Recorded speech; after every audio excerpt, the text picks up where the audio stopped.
사람이라면 태어나서 단 한 명도 빠짐없이 먹는 것이 있습니다. 무엇인지 아시는 분?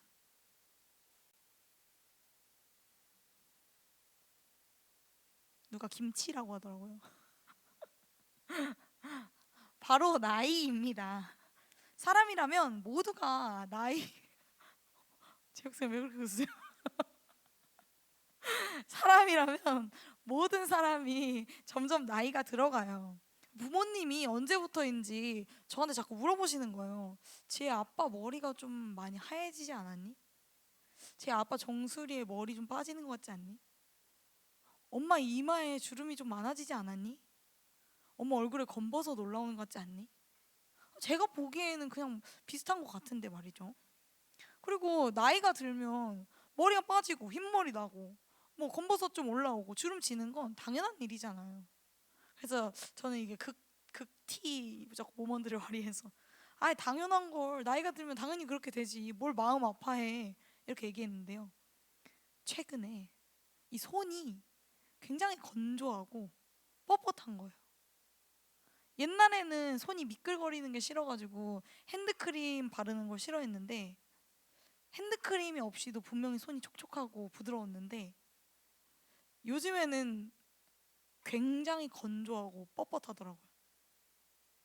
네, 저에게도 노화가 찾아온 것이죠. 제 일이 되니까 이게 당연한 거라고 분명히 했는데 마음이 좀 아프더라고요.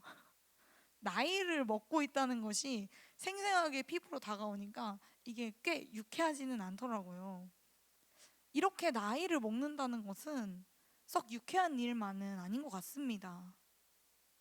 그런데 오늘 잠언 말씀 속에서는 이 흰머리를 영광의 면류관으로 묘사하고 있어요. 백발이란 나이 들어가는 것, 그러니까 장수를 의미해요. 장수가 바로 이 하나님이 주시는 축복이라는 것이죠. 오늘날과 같이 다양한 질병의 시대에는 장수가 축복이 아닌 것처럼 여겨질지 모르겠습니다만 하나님께서 말씀하시는 이 장수는 다만 오래 사는 것을 의미하지 않습니다. 하나님께서 그 삶을 지키시고 보호하시고 거기까지 인도하시는 것을 의미하는 거예요. 그렇기에 이 장수란 하나님께서 주시는 은혜의 축복입니다. 어떤 사람들에게 나이가 드는 것은 그저 청춘의 상실, 노쇠하여짐이에요.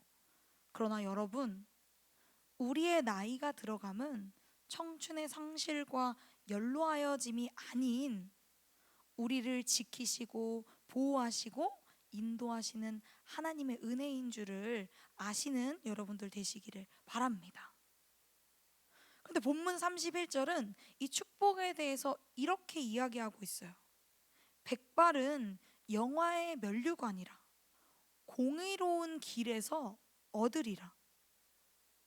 말씀은 백발을 공의로운 길에서 얻을 수 있다라고 합니다. 이 공의로운 길은 하나님의 길이에요. 그러면 이렇게도 이야기해 볼 수 있겠어요. 하나님의 길을 걷는 자들은 하나님께서 지키시고 보호하시고 인도하신다. 하나님의 길을 걸어가는 자들 앞에 하나님의 은혜의 축복이 놓여 있습니다. 우리가 그 길을 따라서 살아갈 때에 하나님께서 주시는 은혜의 축복을 누리며 살아갈 수 있는 것이죠. 그렇다면 오늘 말씀 속에서는 하나님께서 우리에게 어떤 길을 따라가라고 말씀하고 계실까요? 32절 말씀입니다. 노하기를 더디하는 자는 용사보다 낫고 자기의 마음을 다스리는 자는 성을 빼앗는 자보다 나으니라. 말씀은 이 마음을 다스리는 것, 내적 전투에 대해서 이야기합니다. 보통 사람들은 드러나는 성과를 굉장히 높은 가치로 여겨요. 강한 용사, 성을 빼앗는 장수는 사람들에게 굉장히 사랑을 받고 칭송을 받게 되죠. 그러나 본문은 용사보다 성을 빼앗는 자보다 노하기를 더디하는 자, 자기의 마음을 다스리는 자가 더 낫다라고 평가하고 있어요. 우리 마음을 다스리는 것이 겉으로 드러나는 어떤 강인함보다도 쉽지 않음을, 더 상위의 전쟁임을 이야기하고 있는 것입니다. 실제로 우리 삶을 생각해 보면 그렇지 않나요? 외적 전쟁은 꽤나 오랜 텀을 두고 일어나기도 하고, 물자나 갖추어진 것들이 충분하다면 얼마 동안 지키고 있을 수 있지만, 우리 마음속 전쟁은 쉽지 않습니다. 굉장히 자주 일어나고 격렬하기가 그지없어서 마음 지키는 것이 쉽지 않아요.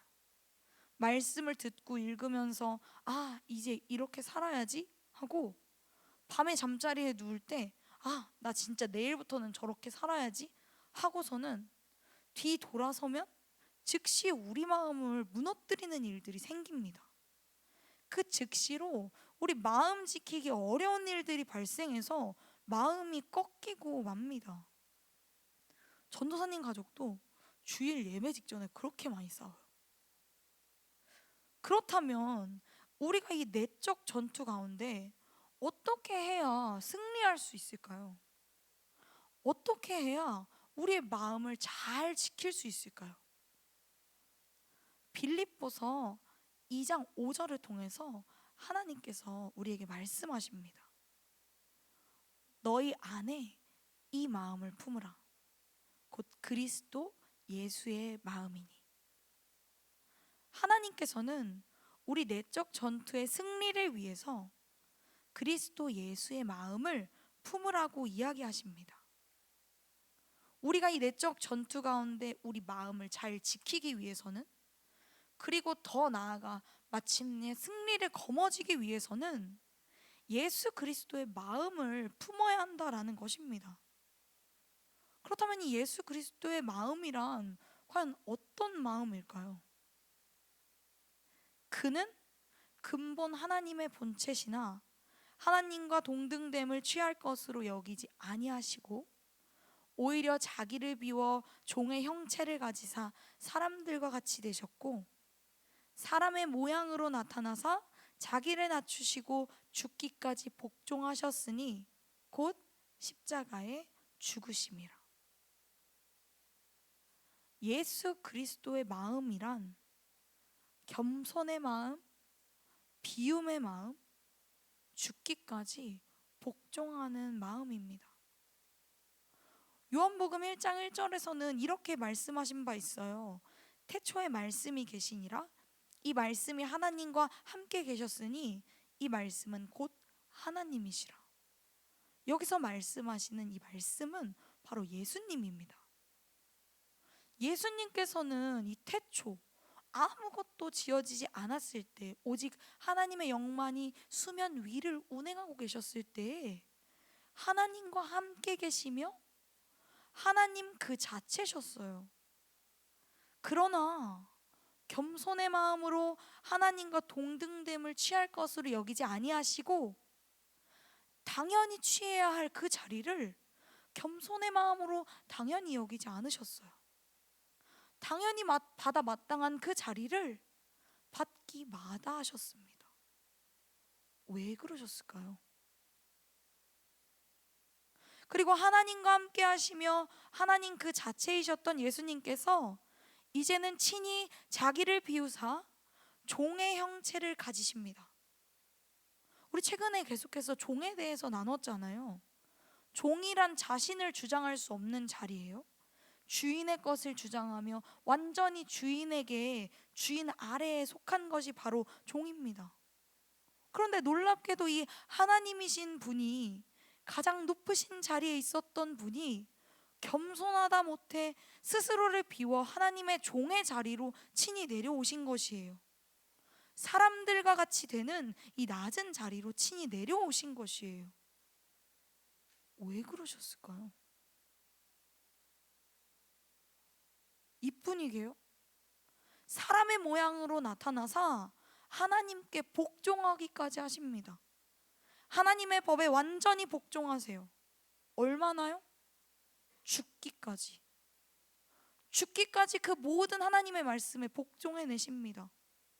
그렇게 하나님의 뜻에 따라 최악의 형벌, 당시 가장 죄질이 나쁜 사람들을 징계한 벌인 십자가형까지 당해내시는 거예요. 왜 그러셨을까요? 아버지의 길을 가기 위해, 아버지의 뜻을 이루기 위해.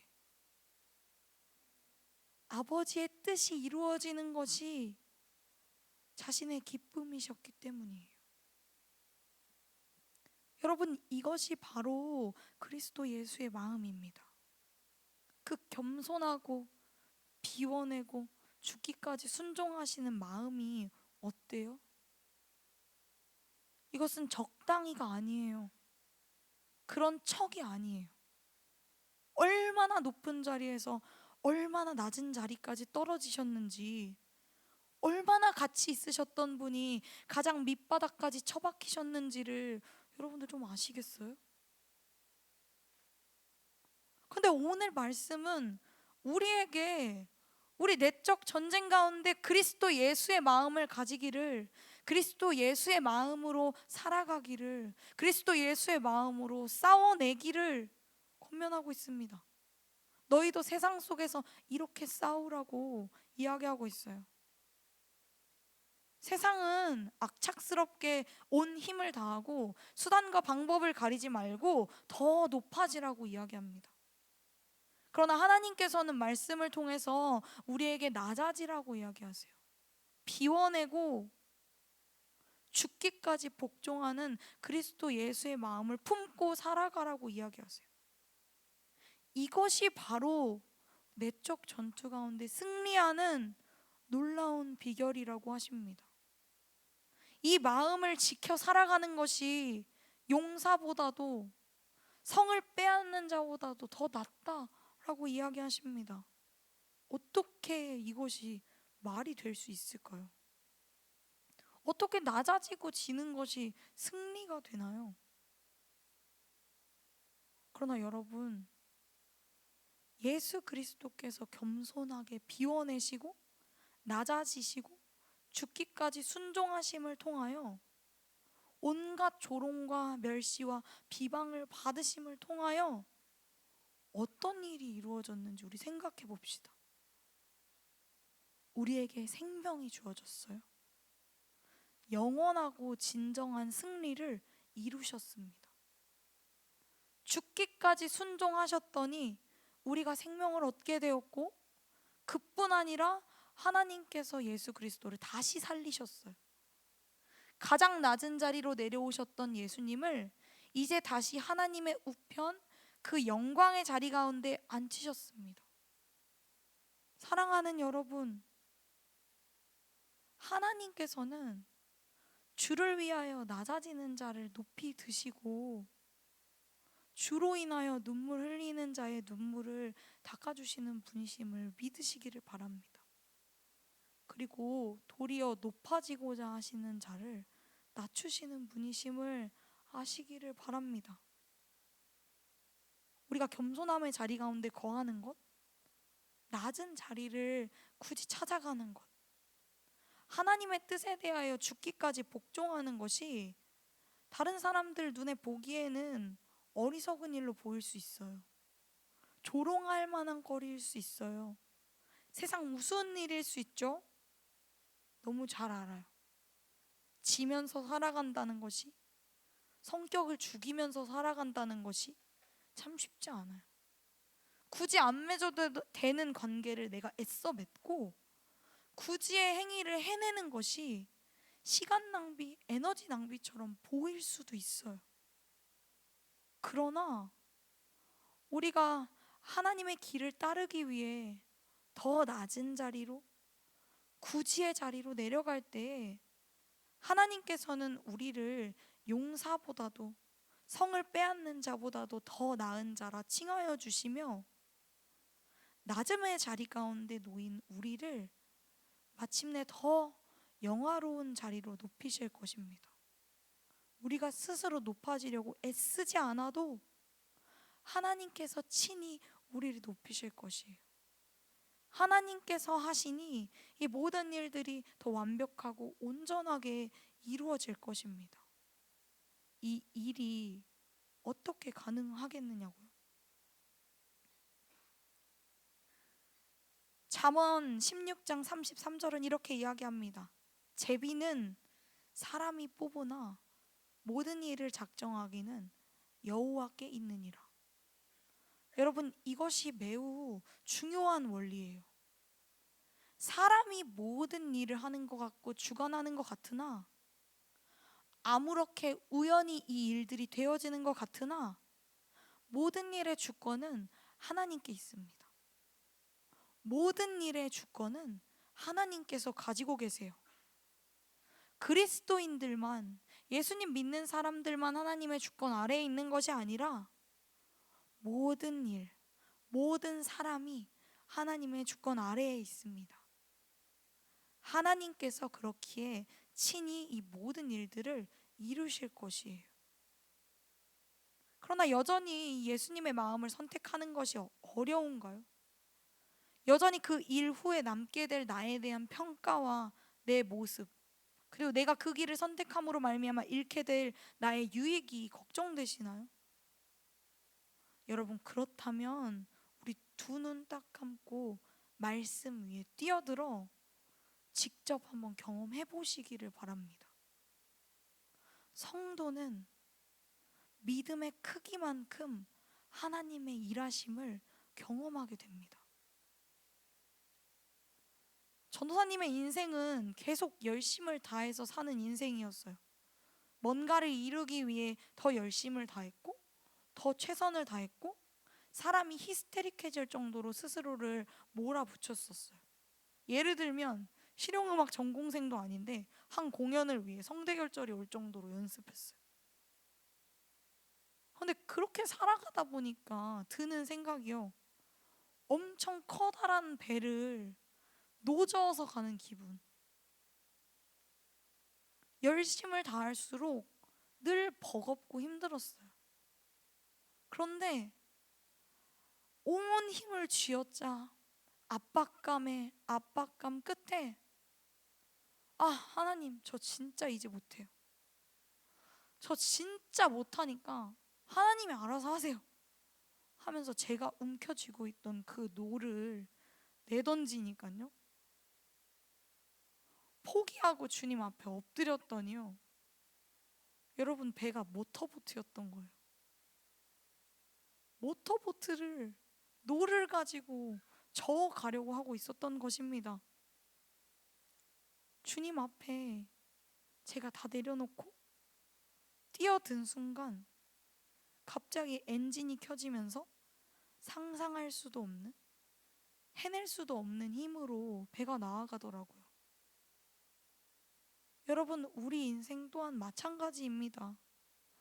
우리들은 다 모터보트를 타고 있는데 노로 배를 저어가요.